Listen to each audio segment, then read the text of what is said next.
Hello అందరికి welcome back to Bharathi vlogs. నేనైతే మా అమ్మ వాళ్ళ ఇంటికి వచ్చాను. మా అమ్మ వాళ్ళ ఇంట్లో ఒక రోజు అన్నమాట ఈ రోజు టాపిక్. పల్లెటూరులో అయితే మార్నింగ్స్ చాలా తొందరగా వచ్చేస్తుంది. ఎర్లీ మార్నింగ్ 7 లోపే అన్ని పనులు అయిపోగొట్టుకొని 8 లోపే తినేస్తారన్నమాట బ్రేక్ఫాస్ట్. అందుకే ఇక్కడికి రాగానే తొందరగా లేచేస్తాం. సూర్యుడు అయితే ఎర్లీ మార్నింగ్ వచ్చేస్తాడన్నమాట. ఎర్లీ మార్నింగ్ వైబ్స్ చాలా నచ్చుతుంది మా ఇంటి దగ్గర. ఎందుకంటే పచ్చని చెట్లు, అప్పుడే వస్తున్న సూర్యుడు చాలా బాగా అనిపిస్తుంది. ఎర్లీ మార్నింగ్ 7 లోపే ఊర్లో ఉన్న వాళ్ళందరూ పొలాల పనికి అయితే వెళ్ళిపోతారు. కొందరు నీళ్లు కట్టడానికి, కొందరు మొలకలు నాటడానికి అలా వెళ్ళిపోతూ ఉంటారన్నమాట. నేనైతే ఎర్లీ మార్నింగే లేసేస్తాను మా ఇంటి దగ్గర.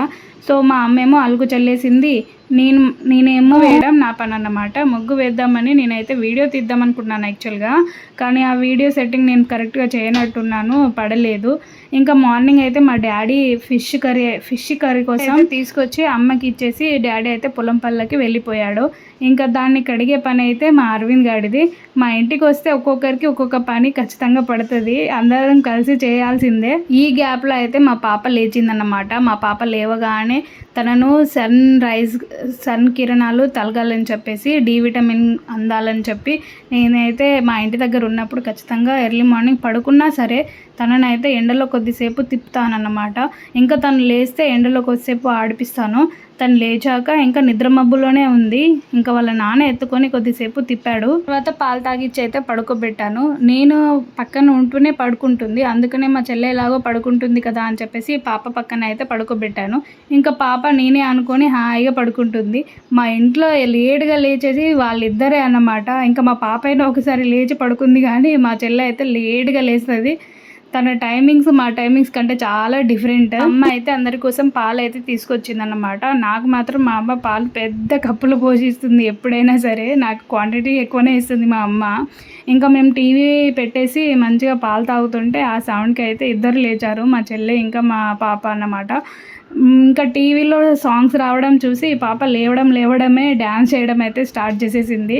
ఇంకా తను డ్యాన్స్ చేయడం, నవ్వడం, తను ఆడుకోవడం మాకైతే పెద్ద టైం పాస్. అసలు టైమే తెలియదు, ఎంత క్యూట్గా అనిపిస్తుందో. మా పాప నవ్వుతే మాత్రం అసలు ఎంత ప్రీషియస్గా అనిపిస్తుంది అంటే అలా అనిపిస్తుంది. ఇంకా అమ్మ ఏమో ఫిష్ ఫ్రై చేసేసింది.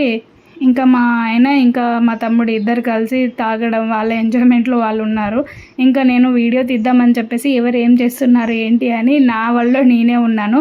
నాకైతే ఈ రూమ్లో ఉండే ఈ టేబుల్కి ఉండే ఈ లైట్స్ అంటే నాకు మా చెల్లెకి చాలా ఇష్టం. యాక్చువల్గా ఆ రూమ్ అయితే నేను కరోనా టైంలో ఇంటికి వచ్చి చదువుకునే టైంకి మా డాడీ నా కోసమే దాన్ని సపరేట్గా స్టడీ రూమ్ లాగా అరేంజ్ చేశాడన్నమాట. కానీ ఇప్పుడు అందరం పడుకోవడానికి అని చెప్పేసి బెడ్ వేసి ఆ రూమే చేంజ్ చేసేసాం. కానీ ఆ రూమ్ అంటే నాకు చాలా చాలా స్పెషల్. మా డాడీ నా కోసం చేసిన ఆ ఎఫర్ట్స్ అయితే నేను ఎప్పటికీ మర్చిపోలేను. నాకు పాప పుట్టిన తర్వాత మా డాడీ అయితే పాప మీద చూపిస్తున్న లవ్ అయితే అంత ఇంత కాదు అసలు. మా డాడీ ఎప్పుడు చెప్తూ ఉంటాడు, మీరు చిన్నగా ఉన్నప్పుడు నాకు పెద్దగా ఏం తెలిసేది కాదు, అంతా మీ అమ్మమ్మనే చూసుకుంది, కానీ ఈ పాప వల్ల నేనైతే అవన్నీ మళ్ళీ చూసుకోగలుగుతున్నాను అని ఎప్పుడు చెప్తూ ఉంటాడు మా డాడీ.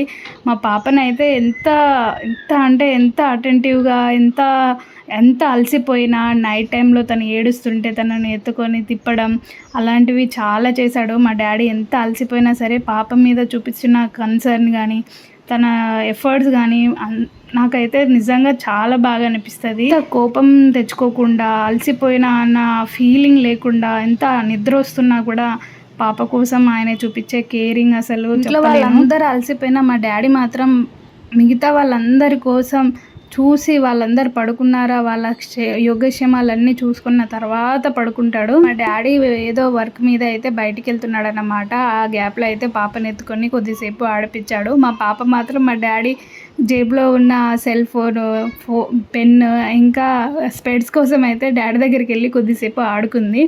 ఇంకా మధ్యాహ్నం టైంకి మాత్రం నేను మా చెల్లె ఇద్దరం బ్యూటీ మీద పడ్డామన్నమాట. మా చెల్లె అయితే తన నెత్తికి మెంతి పౌడర్ అయితే రాసుకుంటుంది. మెంతి పౌడర్ వాడడం వల్ల హెయిర్ ఫాల్ తగ్గుతుంది, ఇంకా హెయిర్ స్ట్రాంగ్గా అవుతుంది అన్నమాట. ఇంకా నెక్స్ట్ డే అయితే మనకు రిసెప్షన్ అన్నమాట. రిసెప్షన్ టైంకి మేము డ్రెస్సెస్ అన్నీ అరేంజ్ చేసుకొని మా చెల్లె ఏమో తన లెహెంగాకు మంచిగా మ్యాచింగ్ది ఏదో ఆర్డర్ చేసిందన్నమాట.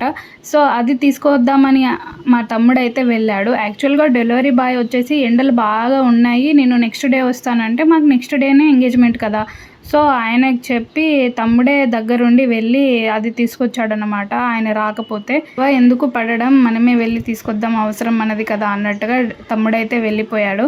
ఇంకా మా చెల్లె మా తమ్ముడు మాత్రం టామ్ అండ్ జెర్రీ. అసలు వాళ్ళిద్దరిని చూస్తే అప్పుడప్పుడు నాకంటే వాళ్ళే క్లోజ్ ఏమో అనిపిస్తుంది. ఎందుకంటే గొడవ పడే వాళ్ళ మధ్యలోనే క్లోజ్నెస్ ఎక్కువ ఉంటుందని అనిపిస్తుంది నాకు. నాతో ఇద్దరు బాగుంటారు, పెద్దగా గొడవలేమి ఉండవు, కానీ వాళ్ళని చూస్తే మాత్రం చాలా గొడవ పడుతూ ఉంటారు ఎప్పుడు చూసి. డాడీ పొలం పనికి వెళ్ళి మధ్యాహ్నం తినడానికి అయితే వచ్చాడు.